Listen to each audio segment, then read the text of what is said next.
On the 18th of March 1965, a Soviet cosmonaut named Alexei Leonov floated out of a spacecraft and became the first human being to walk in space. For about 12 minutes, it was glorious. Then it nearly killed him. Out in the vacuum, with no air pressure pushing back against it, his spacesuit slowly inflated like a balloon, swelling until his hands pulled out of the gloves and his feet came loose in the boots, until the stiffened suit was too big and too rigid to fit back through the hatch. He was locked outside his own ship, ballooning, his heart racing, his temperature climbing. To get back in, he had to secretly bleed air out of his own suit, lowering its pressure to a dangerous level, risking the crippling and possibly fatal condition that divers call the bends, just to shrink himself enough to squeeze through the door. He made it back inside barely, drenched in his own sweat. And he did not speak of the true danger publicly for decades afterward. His 12 minutes outside are the whole story of human survival in space compressed into one near disaster. Because everything that keeps an astronaut alive out there is a fragile patch over a single brutal fact. Space is trying to kill you continuously in at least 5 different ways at once. To understand how astronauts survive, you first have to understand how thoroughly space is designed, by nature, to kill them. And most people badly misjudge how it does it. The popular picture, borrowed from films, is of a body exploding in the vacuum or freezing solid in an instant. Both are wrong. A human exposed to vacuum does not burst because skin and blood vessels are strong enough to hold the body together, and you do not freeze instantly either. The truth is quieter and faster. With no air pressure, the oxygen in your blood is pulled out through your lungs almost at once, and you have roughly 15 seconds of useful consciousness before you pass out, and about a minute and a half before the damage becomes fatal. Space does not kill dramatically at all. It kills quietly by simply and instantly taking away the air, and everything astronauts do to survive begins with defeating that one plain and merciless fact. Space attacks on more fronts than most people ever count, and it does them all simultaneously. There is the vacuum, which pulls the air from the lungs. There is the temperature, which swings from scorching sunlight to a cold hundreds of degrees below zero in the shadow. There is the radiation, invisible and relentless. There is the debris, tiny fragments moving fast enough to punch through metal.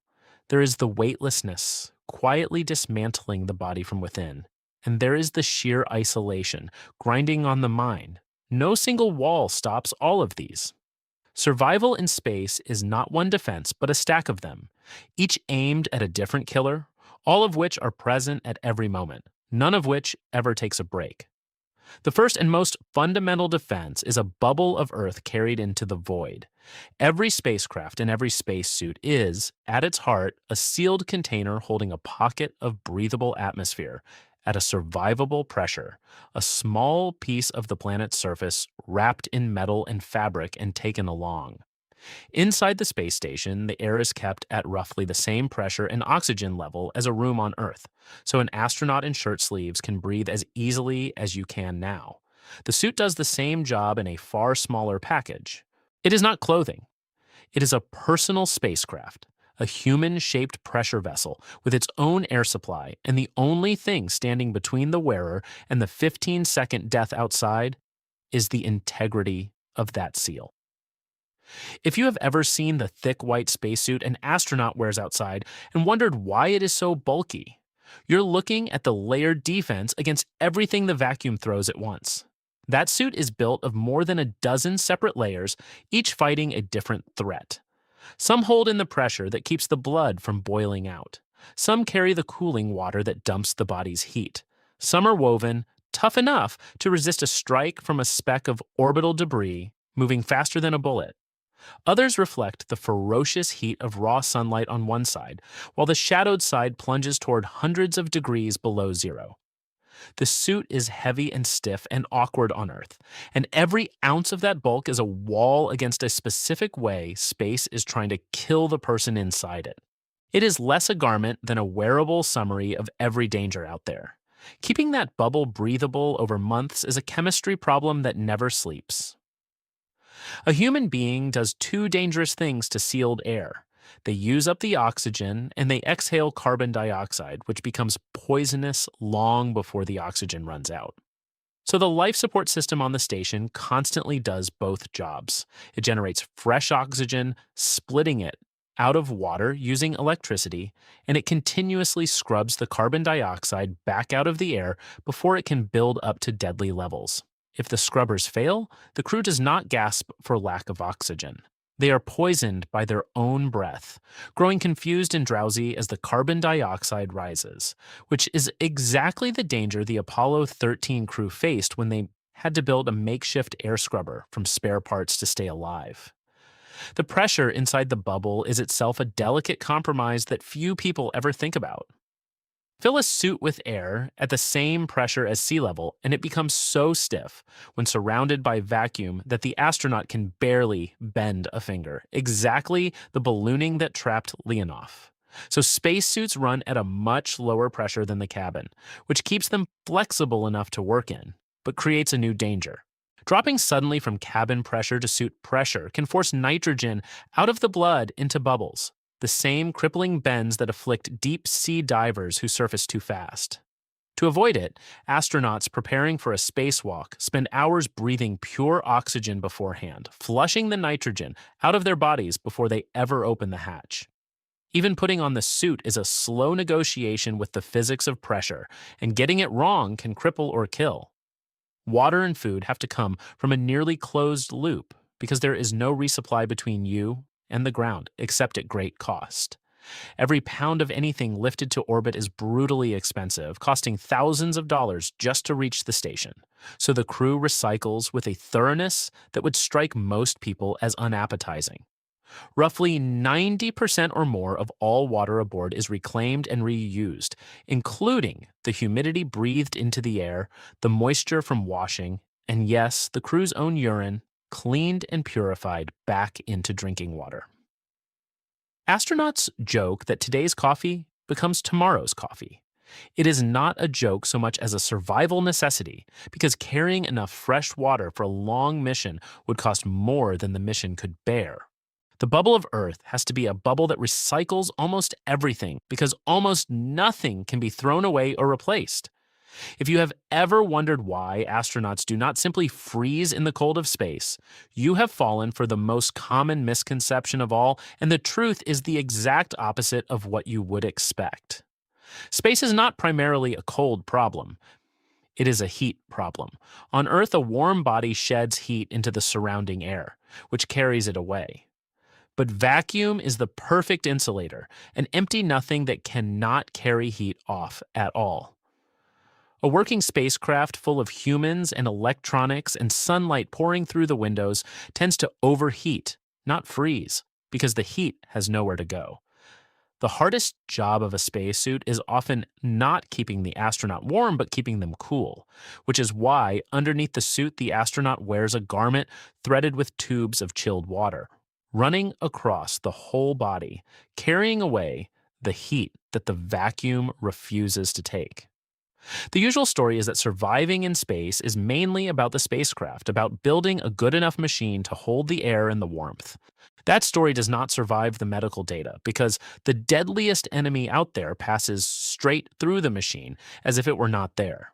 It is radiation. Out beyond the thick blanket of the Earth's atmosphere, space is flooded with high-energy particles from the sun and from the depths of the galaxy that tear through metal and flesh alike, damaging the body at the level of its cells and its very genetic code. No reasonable amount of shielding can fully stop it. It is invisible, it is silent, it is constant, and unlike a hole in a suit, you cannot patch it. Radiation is the one killer in space that the bubble of Earth cannot keep out, and it is the reason long journeys are so much more dangerous than they look. There is one crucial reason astronauts on the space station survive that radiation at all, and it is not their spacecraft. It is the planet itself, reaching out to protect them from 250 miles away. The Earth is wrapped in an enormous invisible magnetic field generated deep in its molten core that deflects the worst of the incoming particles and shields the entire surface. And that shield extends well past the altitude of the space station. The crews in low orbit are still, in a real sense, hiding behind the Earth's magnetic umbrella.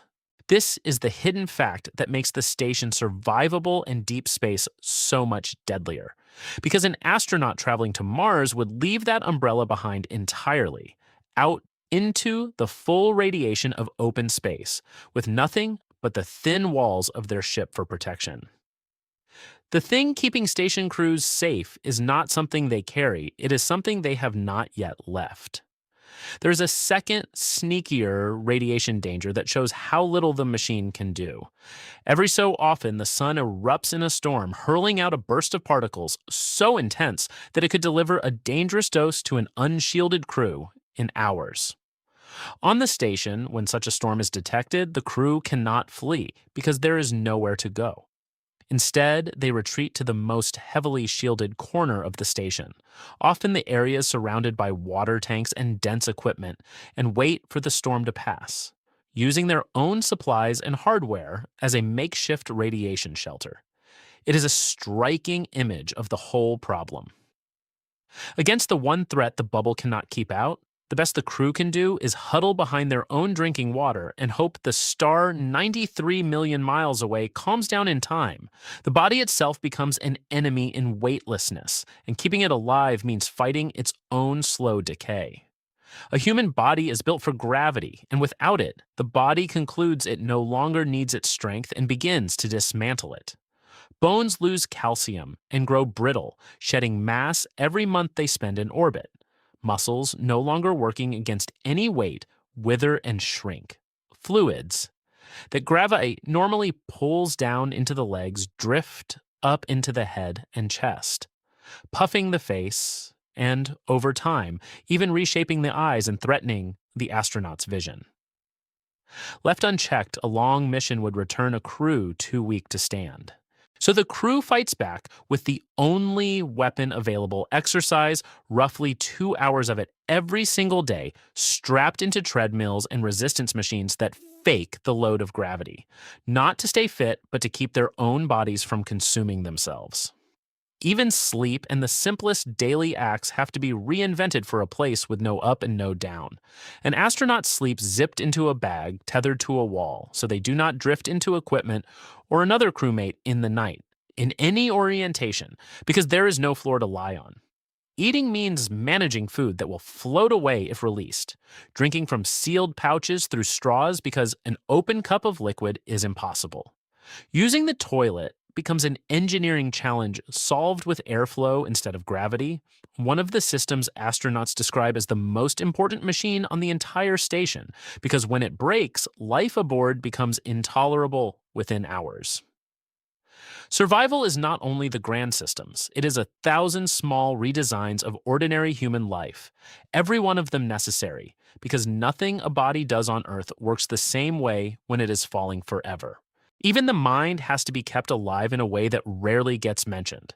Human beings are not built to live in a small metal can with the same few crewmates cut off from everyone they love for months on end with a view of a home they cannot reach.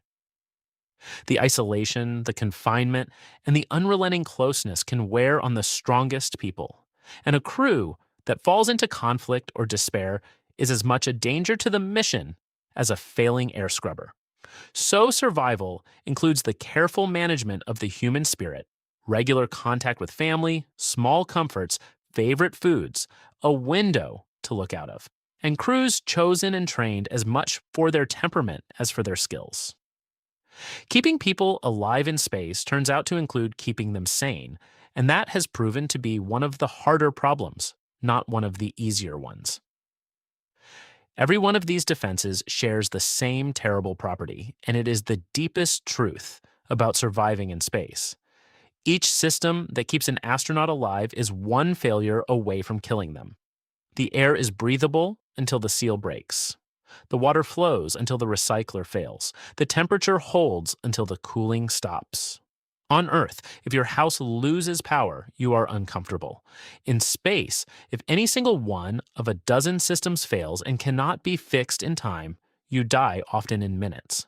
Survival is not a state that astronauts reach and then relax into.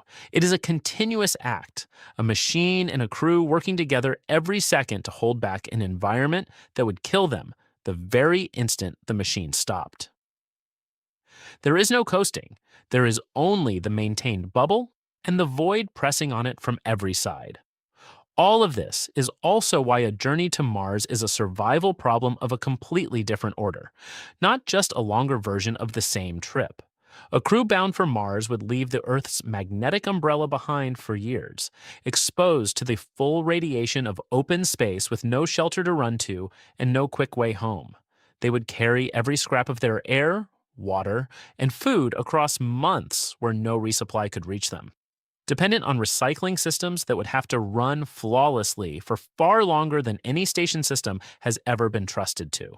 And they would face the mental strain of confinement not for 6 months within sight of a blue planet, but for years with the Earth shrunk to a distant star.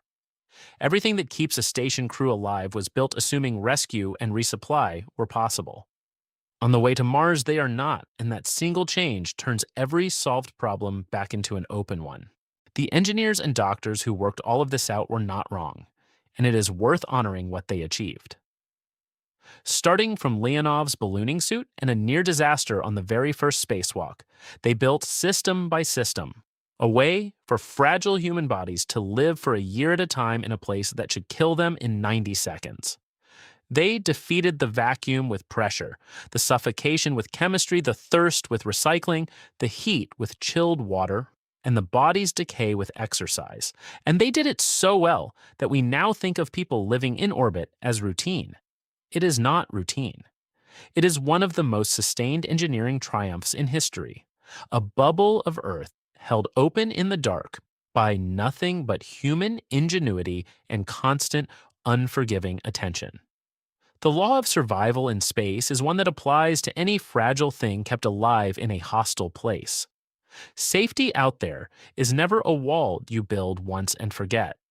It is a balance you hold every second, a set of systems that must all keep working, because the environment does not rest and does not forgive. And the moment the maintaining stops, the killing begins. The astronauts are not protected by space. They are protected from it continuously by machines and by each other. And the margin between the two is as thin as the fabric of a suit. If you ever watched an astronaut float serenely across a screen, weightless and smiling, and thought how peaceful it looked, remember Leonov, sweating and trapped outside his own ship, bleeding air from his suit to save his life in his first 12 minutes in the void. That serenity is not the absence of danger. It is the danger held perfectly at bay by everything humans have learned to build in a place that has been trying to kill every one of them since the moment they arrived. The calm is real, but it is not peace. It is a battle so well fought that from the outside, it looks like rest.